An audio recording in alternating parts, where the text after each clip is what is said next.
In this video, I'll be discussing of the example of using critical path method in project management for scheduling.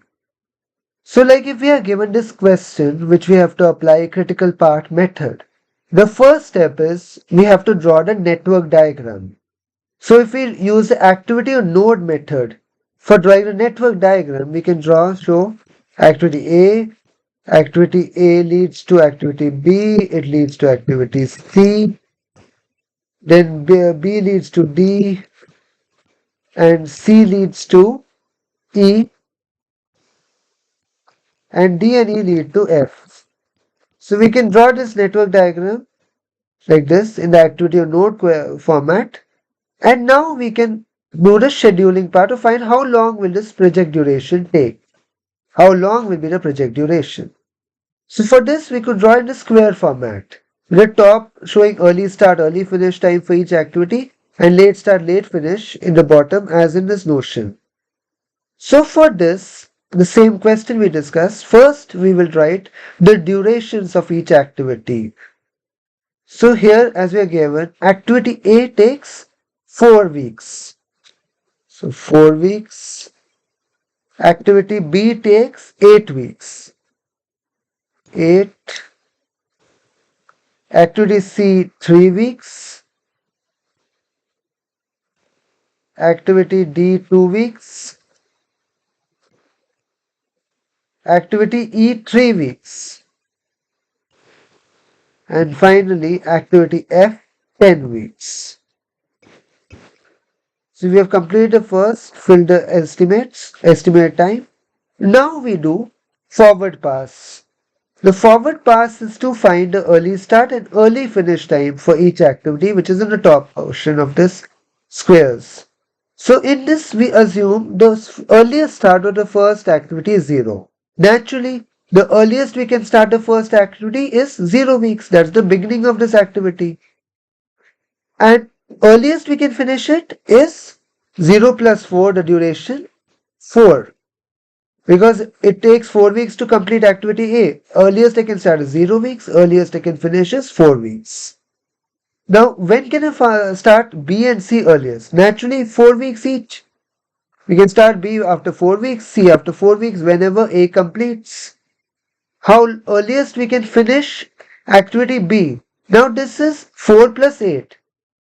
Because in this we can start earliest activity B in after 4 weeks when A finishes. B takes 8 weeks, we ended in 12 weeks. Same way activity C, 4 plus 3, 7 weeks. Now, in case of activity D, earliest I can start is 12 weeks.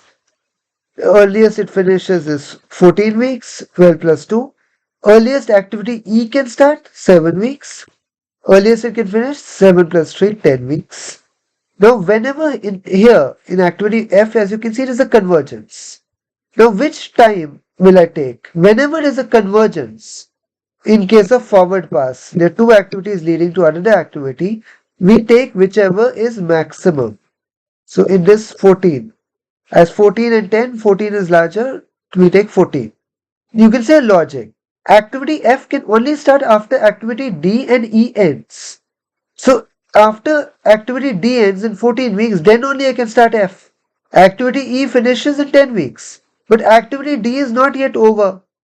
So until the activity which takes more time ends, I can't start F. So for that reason, the earliest I can start F is maximum of the two types, which is 14. And earliest it finishes 24.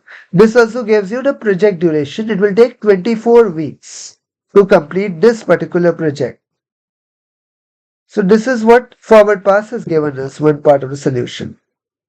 Now we also want to know late start and late finish. How much can I start each activity, how much scope of delay I have to start without delaying the project's duration from 24 weeks. So if I want to complete a project in this duration, 24 weeks, I assume latest finish is 24. This is under backward pass. So I assume 24, this is assumption which I do in backward pass. The latest finish time is 24. Now I go backwards in case of backward pass.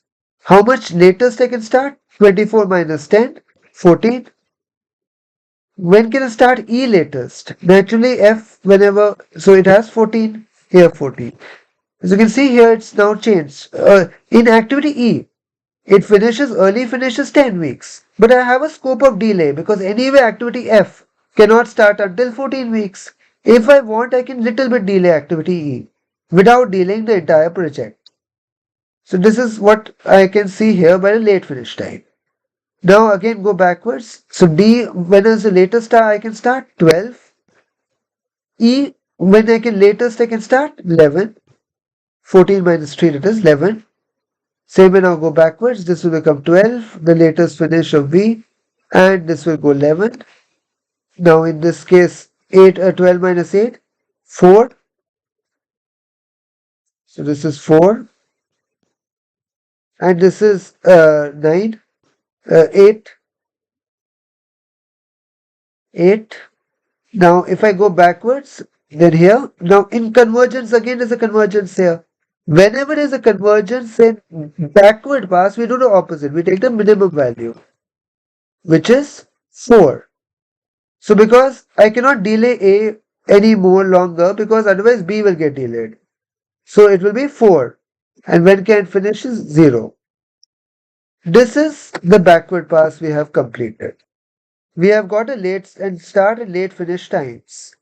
Now, after this, we do the next part is finding the critical part, which is the part which we cannot delay. So in this case, you can see certain activities here, which is activity A, B, D, and F. We cannot delay. So this is called critical part, which tells us which part, if it gets delayed, will delay the entire project. So this is we are done with the critical part method.